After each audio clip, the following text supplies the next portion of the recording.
বাংলাদেশের সাথে ব্যর্থ ট্র্যাভিস হেড হারালেন রাজত্ব, হাসান তামিম পেলেন ক্যারিয়ার সেরা অবস্থান। চ্যালেঞ্জের মাঝে ঘুরে দাঁড়ানোর সামর্থ্য আছে অস্ট্রেলিয়ার, বলছেন অ্যালেক্স ক্যারি। নিজে না খেললেও দলের জয়ে উচ্ছ্বসিত শরীফুল, লক্ষ্য সিরিজ জয়ের। 2027 বিশ্বকাপে চোখ রেখে নিজেকে প্রস্তুত করছেন মোহাম্মদ সাইফুদ্দিন। সুতারের 10 উইকেটের ম্যাচে শ্রীলঙ্কাকে গল টেস্টে হারালো ভারত। সারাদিনে ঘটে যাওয়া ক্রিকেটের দেশি বিদেশি খবরগুলো এক নজরে দেখে নেওয়া যাক।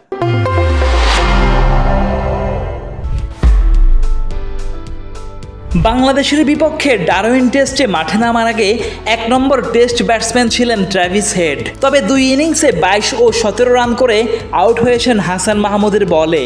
আর তাতেই র্যাঙ্কিংয়ে 3 ধাপ পিছিয়ে 4-এ নেমে গেছেন অস্ট্রেলিয়ান ওপেনার।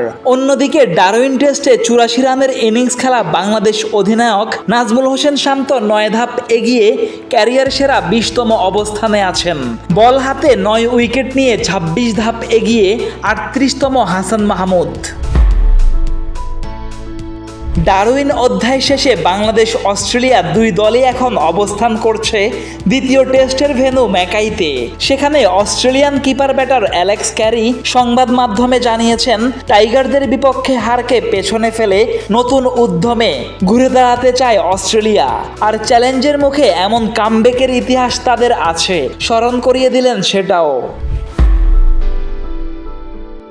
ডারউইনে বাংলাদেশের ঐতিহাসিক টেস্ট জয়ের একাদশে ছিলেন না বাঁহাতি পেসার শরীফুল ইসলাম, তবে দলের সাথে ডাগআউটে ঠিকই ছিলেন, উদযাপনে মেতেছেন। ম্যাকাইতে দ্বিতীয় টেস্টের ভেন্যুতে পৌঁছে সংবাদ মাধ্যমে জানিয়েছেন, দল এমন একটা জয় পেয়েছে, এর চাইতে আনন্দের কিছু হতে পারে না। নিজে খেলার আক্ষেপ নেই একটুও, আশা রাখেন বাংলাদেশ জিতবে সিরিজটা। চোট আর বাজে পারফরম্যান্স এই দুয়ে মিলে গত কয়েক বছরে জাতীয় দলে আসা যাওয়ার মধ্যেই আছেন অলরাউন্ডার মোহাম্মদ সাইফুদ্দিন। তবে এবার জায়গাটা ভালোভাবে পাকা করতে চান। দক্ষিণ আফ্রিকা সফরের এ দলে আছেন এই অলরাউন্ডার। 2027 ওয়ানডে বিশ্বকাপও দক্ষিণ আফ্রিকায়, আর তাই তো নিজেকে সেভাবে প্রস্তুত করতে চান বলে বুধবার মিরপুরে সংবাদ মাধ্যমে জানিয়েছেন এই অলরাউন্ডার।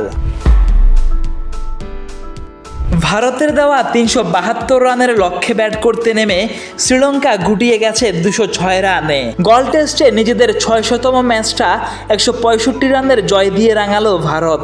বাঁহাতি স্পিনার মানব সুতার প্রথম ইনিংসের 4 উইকেটের পর দ্বিতীয় ইনিংসে নিয়েছেন 6 উইকেট। সব মিলিয়ে তার ঝুলিতে 10 উইকেট। তবে ম্যাচ সেরা হয়েছেন ব্যাট হাতে প্রথম ইনিংসে 167 রান করা দেবদূত পাডিক্কাল। ফেসবুক, টুইটার, ইউটিউব সহ সামাজিক যোগাযোগ মাধ্যমে আমাদের ফলো করুন। ক্রিকেট দুনিয়ার সব খবর সবার আগে পেতে ভিজিট করুন www.dailycricket.com.bd।